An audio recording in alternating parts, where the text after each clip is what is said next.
Dieu, moi j'ai plus que 50 ans. Qu'est-ce que c'est connaître encore la volonté de Dieu, par exemple? Mais Abraham avait 75 ans quand Dieu l'a arraché de là où il vivait tranquillement avec sa famille, pour maintenant lui amener à accomplir la volonté de Dieu pour sa vie. Et même dans Genèse 17, il est dit, lorsqu'Abraham fut âgé de 99 ans, l'Éternel lui dit, je suis le Dieu Tout-Puissant, marche devant ma face et sois intègre. Donc à 90 ans, Dieu n'avait pas fini encore avec Abraham. Alléluia. Ça c'est un homme unique dans l'Ancien Testament. Un autre homme unique dans le Nouveau Testament, c'est Paul. Et quand il s'agit de Paul, dans Hébreux chapitre, plutôt, dans Philippiens chapitre 3, c'est lui qui dit ceci de lui-même. Il dit, ce n'est pas que j'ai déjà remporté le prix ou que j'ai déjà atteint la perfection, mais je poursuis ma course afin de le saisir, puisque moi aussi, j'ai été saisi par le Christ Jésus. Et puis écoutez le verset 13. Il dit, frère et sœur, bien sûr. Pour moi, je n'estime pas encore avoir saisi le prix. Ah bon, Paul, toi qui as fait autant de choses, évangélisé beaucoup de coins, dit, frère, pour moi, je n'estime pas encore avoir saisi le prix, mais je fais une chose, oubliant ce qui est en arrière et tendant vers ce qui est en avant. Je cours vers le but pour obtenir le prix de la vocation céleste de Dieu en Christ Jésus. Nous tous donc, qui sommes des hommes faits, ayons cette pensée. Et si sur quelques points, vous avez une pensée différente, Dieu vous révélera aussi ce qu'il en est. Donc, pour lui-même, qui avait fait autant pour Dieu, il disait ici qu'il estime qu'il n'avait pas encore atteint ou saisi le prix et qu'il y avait encore beaucoup de choses qui étaient devant lui encore à faire. Alléluia. Alors si Paul pouvait dire ça, à plus forte raison moi, nous avons encore à découvrir la volonté de Dieu pour notre vie et l'accomplir. Mais alors, nous aurons trois enseignements.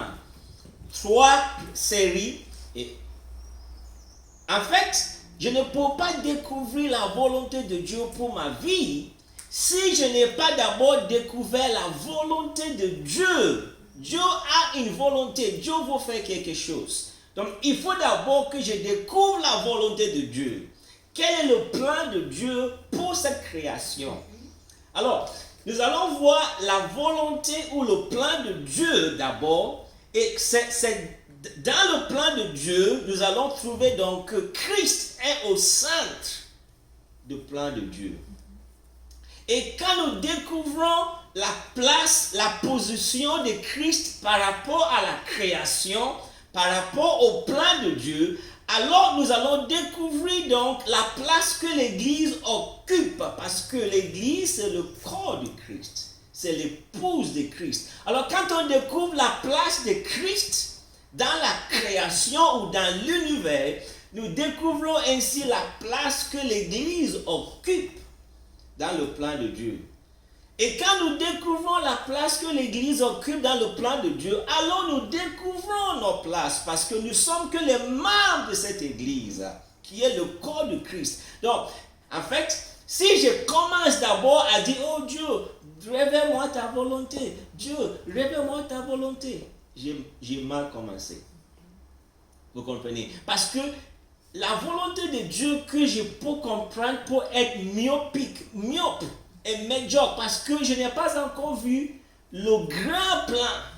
Il faut que je découvre quel est le grand plan de Dieu d'abord. Et quand je découvre le plan de Dieu dans sa grandeur, alors je vais découvrir la place que l'Église occupe dans le plan de Dieu. Et alors je vais découvrir la place que moi j'occupe en tant que corps, membre du corps de Christ. Et je ne sais pas une autre place dans la Bible où ce que je suis en train de dire est décrit de manière claire que Éphésiens chapitre 1, verset 1 jusqu'au 13e verset, ou 12, jusqu'au verset 12. Éphésiens 1.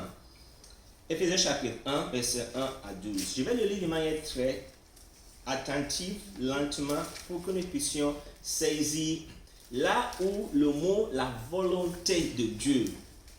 Quatre fois dans cette lecture, nous allons voir le mot la volonté de Dieu ou la volonté. Ce que est la volonté de Dieu. D'abord, Éphésiens chapitre 1, verset 1, en descendant. Paul, apôtre de Christ Jésus, par la volonté de Dieu. Vous voyez? Donc, il est apôtre de Christ Jésus. C'est par la volonté de Dieu, aux saints et fidèles en Christ Jésus, qui sont à Éphèse. Que la grâce et la paix vous soient données de la part de Dieu notre Père et du Seigneur Jésus-Christ. Verset 3. Béni soit le Dieu et Père de notre Seigneur Jésus-Christ, qui nous a bénis de toute bénédiction spirituelle dans les lieux célestes en Christ. En lui, c'est-à-dire Christ, Dieu nous a élus avant la fondation du monde pour que nous soyons saints et sans défaut devant lui. Dans son amour, il nous a prédestinés par Jésus-Christ à être adoptés selon le dessein bienveillant de sa volonté. Dans son amour, je répète, il nous a prédestinés par Jésus-Christ à être adoptés selon le dessein bienveillant de sa volonté, pour célébrer la gloire de sa grâce qui nous a accordée en son bien-aimé. Verset 7. En lui, nous avons la rédemption par son sang, le pardon des péchés selon la richesse de sa grâce, que Dieu a répandu abondamment sur nous en toute sagesse et intelligence. Verset 9. Il nous a fait connaître le mystère de sa volonté. Mystère vous dit quelque chose qui était caché, mais maintenant révélé. Ou bien maintenant on le connaît, mais avant ce n'était pas connu. Donc, je répète, il nous a fait connaître le mystère de sa volonté, le dessein bienveillant qui s'était proposé en lui. Verset 10. Pour l'exécuter quand le temps serait accompli. Et c'est quoi cela? Il dit, réunis sur un seul chef, le Christ. Tout ce qui est dans les cieux et sur la terre. Et qui est sur la terre. En lui, nous avons aussi été mis à part, prédestinés selon le plan de celui qui opère tout selon la décision de sa volonté. Alléluia. Afin que nous servions à célébrer sa gloire, nous qui d'avance avons espéré en Christ. D'abord, je reprends verset 11. Il dit, en lui, nous avons aussi été mis à part, prédestinés selon le plan de celui qui opère tout, selon la décision de sa volonté. Donc ici, nous voyons que Dieu n'est pas quelqu'un qui joue au hasard. C'est pourquoi un chrétien ne doit pas jouer le jeu d'hasard. Parce que notre Père ne joue pas le jeu d'hasard. Qu'est-ce qu'il fait? Il fait tout selon la décision de sa volonté. Alléluia. Ça veut dire que tout ce que Dieu fait, il a déjà planifié. Il a déjà un plan. Il a un but. Il a un objectif. Il a une direction. Dieu sait où il va. Il sait ce qu'il est en train de faire. Il a une volonté bien précise. Et il marche vers cette direction. Il y a des gens qui pensent que Dieu existe. Bon, il y a toutes sortes de personnes dans le monde. Il y en a un groupe de personnes qui pensent que oui, bien sûr, Dieu existe. Bien sûr, c'est Dieu qui a tout créé. Mais il a tout créé. Il a lancé la balle et puis après, il ne s'en occupe pas. Il a, quelque sorte, il croise les bras et il regarde les choses se faire tout seul.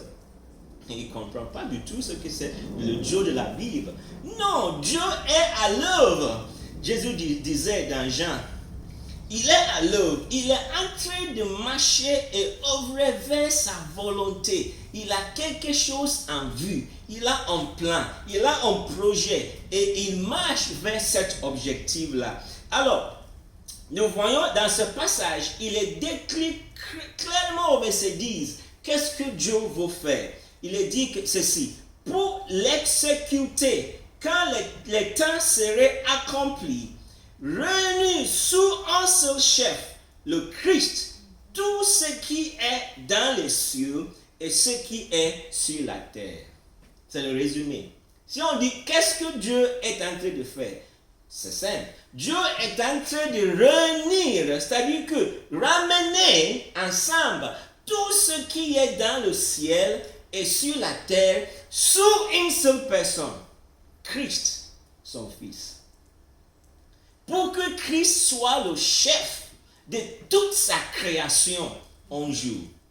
La réalité est que toute autre création, les étoiles, le soleil, la lune, tout ce qui est dans le ciel, ce que la terre en elle-même, tout est déjà sous Christ.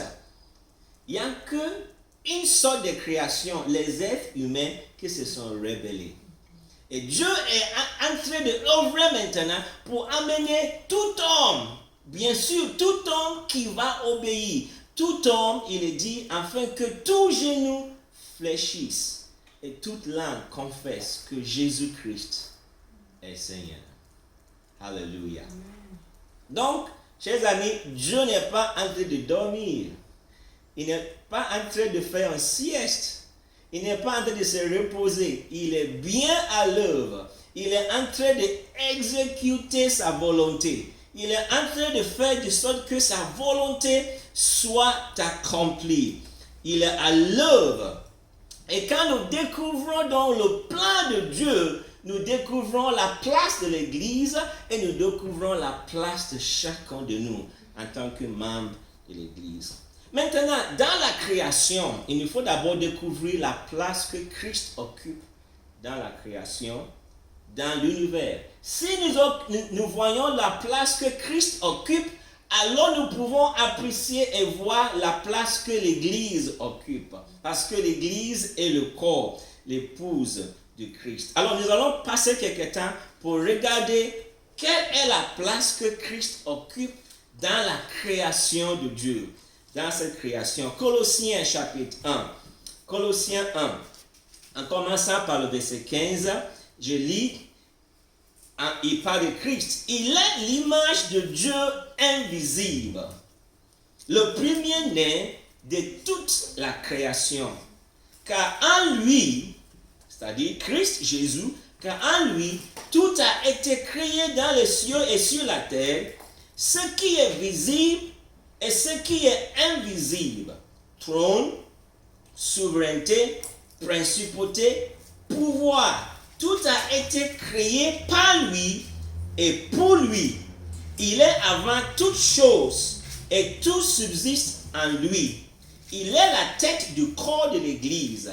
Vous allez voir que chaque fois que la Bible parle de qui est Christ par rapport à la création ou l'univers, aussitôt il ajoute l'Église. Parce que la place qu'occupe Christ, c'est ça qui nous permet de voir la place qu'occupe l'Église. Donc quand il nous parle de la place que Christ occupe dans l'univers ou dans la création de Dieu, on voit aussi l'Église ajoutée. Il est la tête du corps de l'Église, il est le commencement, le premier-né d'entre les morts, afin d'être en tout le premier. Car il a plu à Dieu de faire habiter en lui toute plénitude et de tout réconcilier avec lui-même, aussi bien ce qui est sur la terre que ce qui est dans les cieux, en faisant la paix par lui, par le sang de sa croix. Alléluia. Il est dit, tout a été créé par lui et pour lui. Alléluia. Donc tout ce qui existe, ça existe pour qui? Pour Christ. Tout est pour lui. Ça a été créé par lui et pour lui. Alléluia. Même ce qui est visible et ce qui est invisible. Donc, il y a des choses que nous ne voyons pas. Il y a des choses qui sont invisibles. Car en lui, tout a été créé dans les cieux et sur la terre, ce qui est visible et ce qui est invisible. Donc c'est Jésus qui a créé tout ce qui est visible et tout ce qui est même invisible. Et tout a été créé par lui et pour lui. Alléluia. Il nous faut découvrir la place que Christ occupe dans la création. Alléluia. Il dit, il est avant toute chose et tout subsiste en lui. Tout subsiste en lui. Ça veut dire que toute chose tire sa subsistance.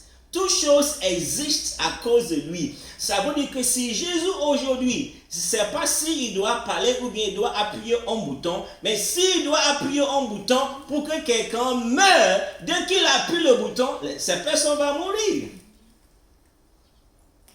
Même le simple président de l'Amérique, un président de l'Amérique, il a des boutons qu'il peut appuyer et détruire beaucoup de nations. Mais non, Jésus est plus que le président de l'Amérique. Lui, ce n'est pas simplement la nation, c'est l'univers tout entier. Tout subsiste en lui. Le pouvoir que a le président de l'Amérique de peut-être détruire la terre par les armes nucléaires, Jésus a beaucoup plus de pouvoir par rapport au monde et l'univers même tout entier. Tout subsiste en lui. Et Hébreux chapitre 1, Hébreux 1 ajoute dans ça, il dit, Hébreux 1 verset 1, après avoir autrefois à plusieurs reprises et de plusieurs manières parlé à nos pères par les prophètes, Dieu nous a parlé par le Fils en ces jours qui sont les derniers. Il a établi héritier de toutes choses et c'est par lui qu'il a fait le monde.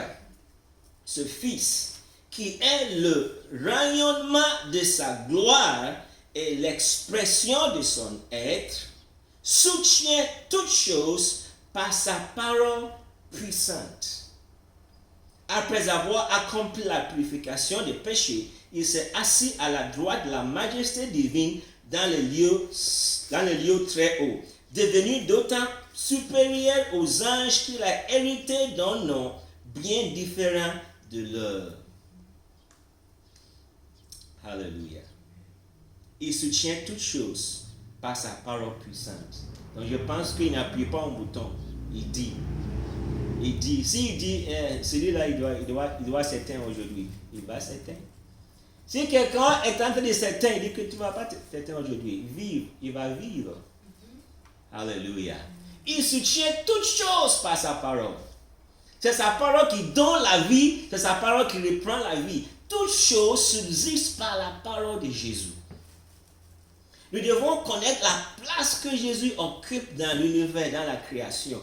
Tout est suspendu à sa parole. Il soutient tout. Et c'est pourquoi quand nous sommes dans la main de Jésus, nous ne devons avoir peur de personne et de aucun être. Jésus est en contrôle total. Contrôle total et complet. Alléluia. J'étais en train de nous dire que chaque fois qu'on nous montre la place que Jésus occupe, plusieurs fois occupe dans la Bible, par rapport à la création, on nous montre également l'Église. Regardons Éphésiens encore chapitre 1. Éphésiens 1, à partir des versets 21 à 23. Donc Jésus, il est au-dessus de toute principauté, autorité, puissance, souveraineté, au-dessus de tout nom qui peut se nommer, non seulement dans le siècle présent, mais encore dans le siècle à venir. Alléluia. Son nom est au-dessus de tout. Toute principauté, autorité, puissance, souveraineté, au-dessus de tout nom qui peut se nommer, non seulement dans le siècle présent, mais encore dans le siècle à venir. Donc si quelqu'un va se soulever un jour, dit moi je suis un grand homme, le nom de Jésus est déjà plus grand que son nom. Alléluia. Il n'y a pas de nom, il n'y a pas une personne qui est plus grande que le nom de Jésus. Alléluia. Il a tout mis sous ses pieds et l'a donné pour chef suprême à l'Église, qui est son corps, la plénitude de celui qui remplit tout en tous. Quand la Bible nous fait voir la grandeur de Jésus, il nous fait voir la place que l'Église occupe également. Vous avez peut-être une fois entendu cette histoire. Quand un aigle veut que les aiglons, les petits aigles, apprennent à voler, vous savez ce qu'il fait? Quand l'aigle a eu ses bébés, ses enfants, les aiglons, et le temps est venu pour que ce bébé commence à voler. Vous savez ce qu'il fait? L'aigle vient et pour peut-être la première fois, il étend tous ses ailes. L'aigle ne vole pas, l'aigle il plane. Il plane sur le bébé et puis le bébé commence à voir. Waouh, maman! Quelles ailes! Maman, il déploie ses ailes pour que le bébé commence à voir combien ses ailes sont grandes. Les ailes de l'aigle sont très grandes. Et puis les bébés sont impressionnés. Mais ils ne savent pas qu'il y a quelque chose qui arrive. Et ce qu'il va faire, après qu'ils ont admiré les grandes ailes de maman, maman maintenant va venir et prendre l'un d'eux. Et maman va aller beaucoup plus haut encore, parce que les aigles commencent sur les montagnes. Il va aller beaucoup plus haut encore, très haut, et puis il va relâcher l'aiglon. Et puis le bébé dit, mais maman, qu'est-ce qui se passe? Il roule la tête. Et au moment où il va s'écraser sur la terre, il vient, il le prend sur les grandes ailes. Sur son aile, il le prend. Et puis il monte encore, très très haut. Il le relâche. Et ce cycle va commencer à se répéter, jusqu'à ce que l'aiglon dira, mais qu'est-ce que maman est en train de faire? Elle joue avec moi, ou bien quel jeu il joue? Et puis, à un moment donné, il va réaliser, mais les ailes de maman sont très grandes, j'en ai pas aussi grand que maman, essayons-les. Et puis, au moment donné, quand la maman relâche, il déploie ses ailes, et puis il réalise que je pouvais aussi voler. Et c'est parti pour l'aiglon. Il va repartir encore, même chose. À la suite, c'est lui qui est encore. Jusqu'à ce que tous les bébés réalisent que on n'a pas des ailes très grandes comme maman, mais quand même avec nos petites ailes, nous pouvons voler. Alléluia.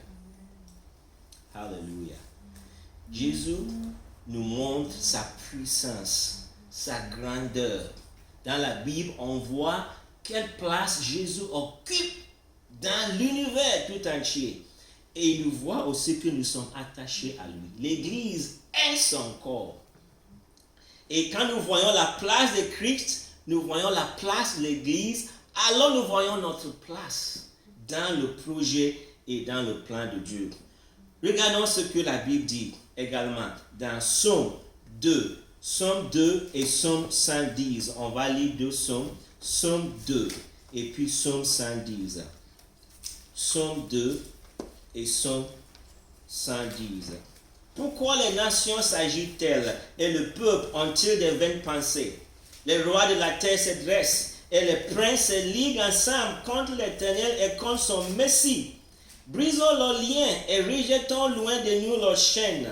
Il rit celui qui siège dans les cieux.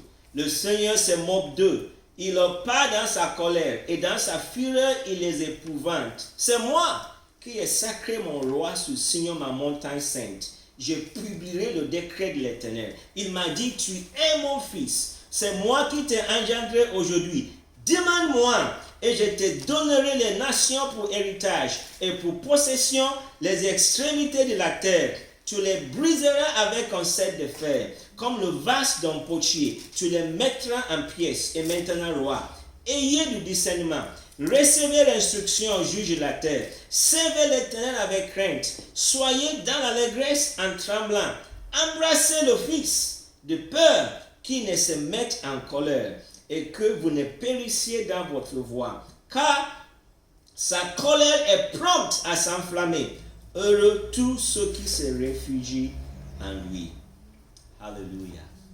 Christ, le Fils ici, Dieu dit, je publierai le décret de l'Éternel. C'est un décret de l'Éternel.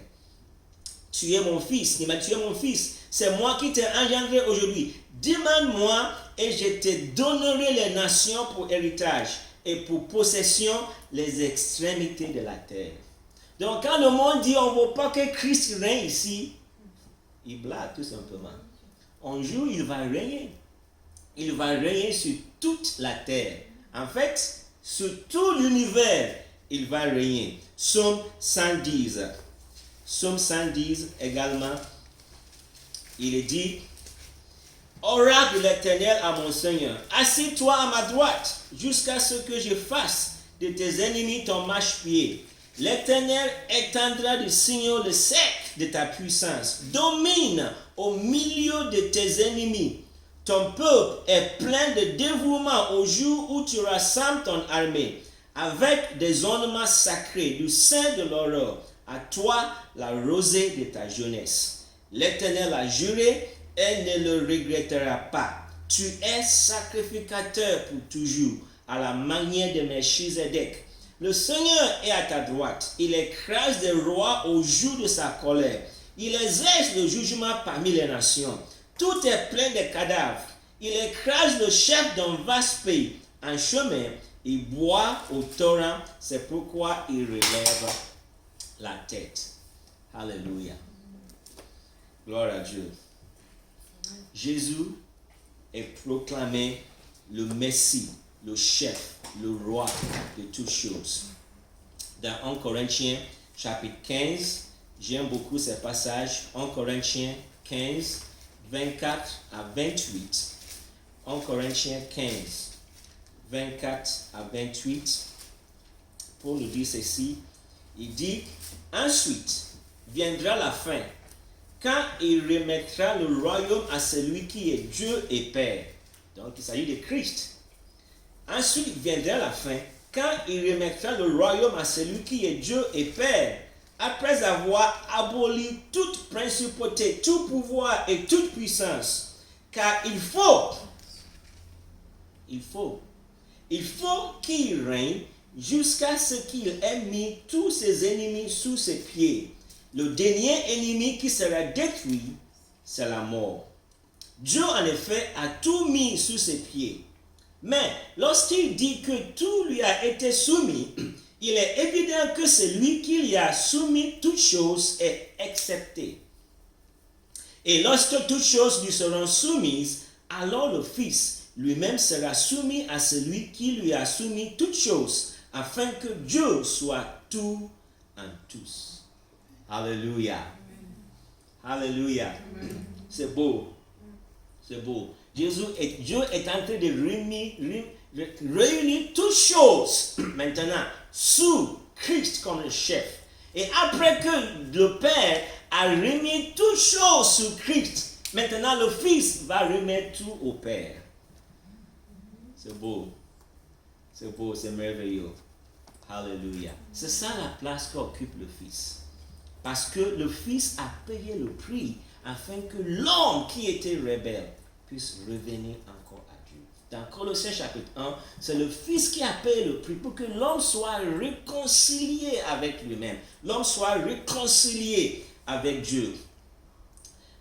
Matthieu 28, ce passage que nous le connaissons très bien. Matthieu 28, verset 18 à 20, Jésus a dit, Jésus s'approcha et leur parla ainsi. J'aime le fait qu'il s'approcha. Il ne les a pas dit de loin. Il est venu proche pour leur parler à ses disciples. Jésus s'approcha et leur parlait ainsi.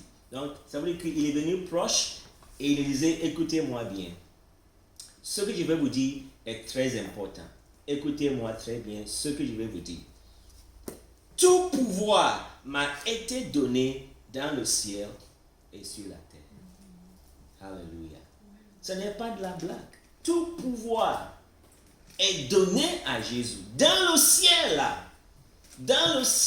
et sur la terre. Les anges, les choses invisibles. Jésus a le pouvoir. Tout pouvoir dans le ciel et sur la terre est dans la main de Jésus.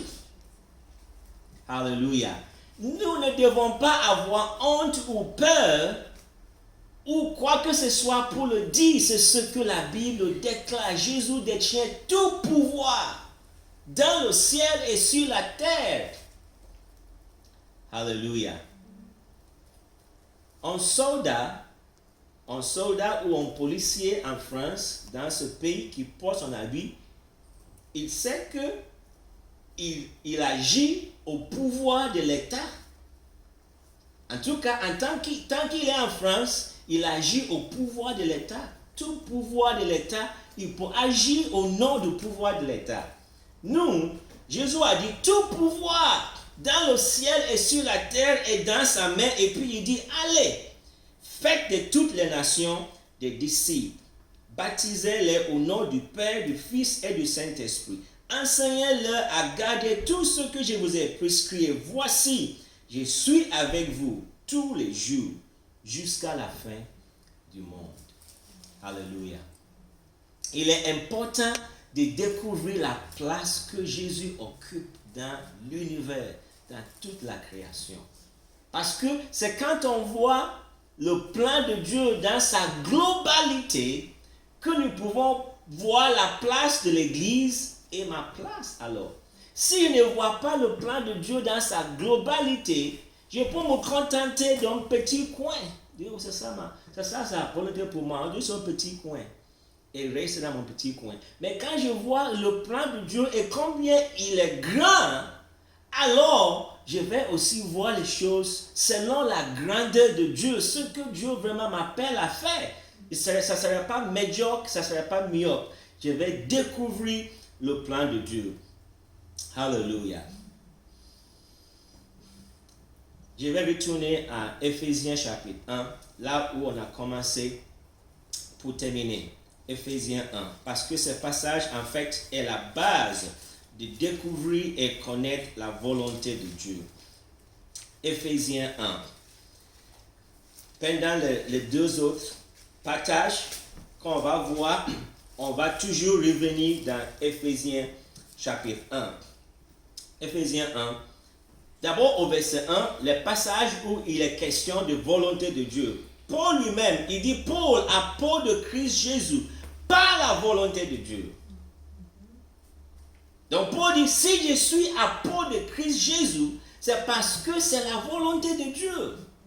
Je ne me suis pas proposé, je ne me suis pas élu, je ne me suis pas présenté, je ne me suis pas proclamé comme apôtre. Non, c'est pas la volonté de Dieu que je suis apôtre de Christ Jésus. Et chacun de nous qui est enfant de Dieu, ce que nous sommes en train d'appeler à faire, nous devons le faire, sachant que c'est ça la volonté de Dieu pour ma vie. Pour lui, il pouvait dire que voilà la volonté de Dieu pour ma vie. Et chacun de nous doit trouver sa place et dire voilà la volonté de Dieu. J'ai découvert le grand plan de Dieu. J'ai découvert ma place, voilà ma place. Dans la volonté de Dieu, voilà ma place. Et Paul avait découvert sa place dans la volonté de Dieu. Verset 5. Verset 5, il dit, il nous a prédestinés par Jésus-Christ à être adoptés selon le dessein bienveillant de sa volonté. Alors certains disent que par ce passage, si c'est le cas, donc ça veut dire qu'il y a certaines personnes qui ont été prédestinées à être sauvées et d'autres qui sont prédestinés à ne pas être sauvés. Quoi que ce soit qu'on fasse, ils ne vont pas donc être sauvés. Non, parce que la Bible, on doit le lire dans sa totalité pour comprendre la Bible. D'accord? Parce que Pierre dit dans son livre que Dieu veut que tout homme se répande et parvienne à la repentance. Donc le désir de Dieu est que toute personne se répande. Mais Dieu ne nous a pas créés comme des robots. Il ne nous manipule pas avec comment on appelle ça encore? Télécommande. Il ne nous manipule pas avec des télécommandes. Non, il nous laisse des agents libres. Dans sa volonté, il nous a, chaque personne qui est sur cette terre, Dieu lui a déjà prédestiné à être adopté en son Fils. Ça veut dire que Jésus a payé le prix, il a fait ce qui est nécessaire pour que toute personne puisse entrer dans son plan et dans son projet pour être adopté à être fils et enfant de Dieu. Maintenant, il reste à chacun de dire oui ou non. Alléluia. Dieu vient, il dit, je veux que tu deviennes mon enfant. Mais la personne peut dire, je ne veux pas, je veux rester comme je suis, je ne veux pas être un enfant. Et Dieu ne va pas nous obliger. Mais dans sa volonté, il nous a prédestinés par Jésus-Christ à être adoptés selon le dessein bienveillant de sa volonté. Alléluia. Tout en nous laissant libres de dire oui ou de dire non. En lui, nous avons la rédemption par son sang, le pardon des péchés selon la richesse de sa grâce, que Dieu a répandu abondamment sur nous en toute sagesse et intelligence. Il nous a fait connaître le mystère de sa volonté, le dessein bienveillant qui s'était proposé en lui. Donc Dieu nous a fait connaître sa volonté. Il nous révèle sa volonté. Ça veut dire que Dieu ne veut pas que nous soyons ignorants de sa volonté. Quelle est la volonté de Dieu? Dieu ne veut pas que nous soyons ignorants. Il dit, il nous a fait connaître. Donc Dieu veut que nous connaissions sa volonté. Il nous a fait connaître le mystère de sa volonté. Le dessein bienveillant qui s'était proposé en lui. Qui est, comme je disais tout à l'heure, qui est de réunir toutes choses dans le ciel et sur la terre, sous Christ, le chef de Jésus. Alléluia. C'est le plan de Dieu. C'est le dessein de Dieu. C'est le programme de Dieu. C'est ce que Dieu veut faire. C'est l'objectif final. L'objectif final est que toutes choses soient réunies sur Jésus. C'est pourquoi Jésus a dit dans les évangiles que celui qui ne rassemble pas avec lui, il fait quoi? Il disperse. Vous voyez? Parce que Dieu veut réunir toutes choses sur Christ. Et notre part, nous devons voir le plan dans sa globalité pour que je puisse agir et fonctionner dans ce plan-là. Donc, si je veux réunir toutes choses sur Christ, donc ma part est de réunir avec lui, de rassembler avec lui. Pas disperser, mais rassembler, œuvrer, agir, travailler avec Dieu. Alléluia. Nous allons voir avec le temps à venir comment la place de l'Église et la place de chacun de nous. Mais dans Ephésiens 1, il dit qu'il veut que l'Église soit une Église sainte et sans défaut. Et Ephésiens 5, il a aussi répété. Il veut que cette Église soit une Église sainte et sans défaut. Je vais le lire pour terminer. Ephésiens 1, il dit, en lui, Dieu nous a élus avant la fondation du monde pour que nous soyons saints et sans défaut devant lui.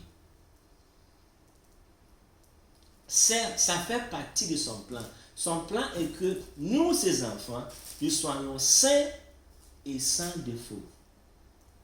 Et Jésus a fait tout ce qui est nécessaire pour que cela puisse se passer. Vendredi passé, je disais dans l'étude que Jésus a effacé notre casier judiciaire. Alléluia. Si vous partez à Dieu, dites Dieu, je veux avoir mon casier judiciaire pour présenter à mon travail. Votre casier judiciaire va aller vierge. Même si vous avez fait quoi que ce soit, notre casier judiciaire est complètement vierge, justifié, saint et sans défaut. C'est le plan de Dieu. Et maintenant, en Christ, il veut que nous, l'Église, que nous marchions dans cette sainteté. Que nous maintenions cette position en Christ. Que nous vivons une vie sainte devant lui tous les jours. Alléluia. Je vais terminer sur ce point-là. C'est un point que je reviendrai quand on va parler de notre place en tant qu'Église, notre place en tant qu'individu. Mais c'est sur ce point-là que j'aimerais terminer ce soir, ou ce matin plutôt. Romains, chapitre 8. Romains 8, des versets 17 à 22. Romains 8, 17 à 22. Il dit, or, si nous sommes enfants, nous sommes aussi héritiers. Et on va revenir sur ça, sur ce point-là. Si nous sommes enfants, nous sommes aussi héritiers. Héritiers de Dieu et co-héritiers de Christ. Vous voyez? Donc quand nous voyons la place de Christ, parce que si on dit nous sommes co-héritiers de Christ, il nous faut savoir ce que Christ hérite d'abord. Et quand nous voyons la place que Christ occupe, ce qu'il hérite, alors nous pouvons comprendre quand nous sommes co-héritiers de Christ. Co-héritiers de Christ, si toutefois nous souffrons avec lui, afin d'être aussi glorifiés avec lui. 18. J'estime qu'il n'y a pas de commune mesure entre les souffrances du temps présent et la gloire à venir qui sera révélée pour nous. On va le voir plus tard. Aussi, la création, verset 19, c'est le point que j'aimerais terminer avec. Aussi, la création attend d'elle avec un ardent désir la révélation des fils de Dieu. J'aime la version Osterwald, révision 1996. Il dit, en effet, la création attend avec un ardent désir que les enfants de Dieu soient manifestés. La création, en effet, la création attend avec un ardent désir que les enfants de Dieu soient manifestés. Et c'est exactement ce que le King James Version en anglais aussi dit. Il dit manifestation of the sons of God. Donc, même la création attend que les enfants de Dieu se manifestent. Pourquoi? Parce que la manifestation des enfants de Dieu est liée dans la création tout entière. Quand la création, verset 20, quand la création a été soumise à la vanité, non de son gré, mais à cause de celui qui l'y a soumise, avec une espérance, cette même création sera libérée de la servitude de la corruption pour avoir part à la liberté glorieuse des enfants de Dieu. Alléluia. Je ne sais pas si vous voyez cela. Imaginez-vous, toi et quelqu'un d'autre sont en prison. Et tout le monde en prison sait que le jour que tu vas être libéré, tous les autres vont être libérés également. Qu'est-ce que les autres prisonniers vont espérer? Qu'est-ce que tu attends d'être libéré toi? Ta libération est liée à notre libération. Allez, fais vite! Alléluia. La création tout entière, avec une espérance, cette même création sera libérée de la servitude de la corruption pour avoir part à la liberté glorieuse des enfants de Dieu. Donc, la création attend les enfants de Dieu. Que les enfants de Dieu soient libérés, qu'il y ait la révélation, la manifestation des enfants de Dieu. C'est pourquoi l'Église a besoin de découvrir sa place dans le plan de Dieu et que chacun de nous ainsi puisse découvrir notre place dans le plan de Dieu. C'est quand nous allons découvrir cela que Dieu va accomplir sa volonté pleinement et que la création en elle-même va être libre. En réalité, si Jésus n'est pas venu aujourd'hui, qui le retarde? C'est nous. C'est nous. C'est pourquoi Pierre dit, hâtez l'avènement du Seigneur. Dieu nous attend. Prions.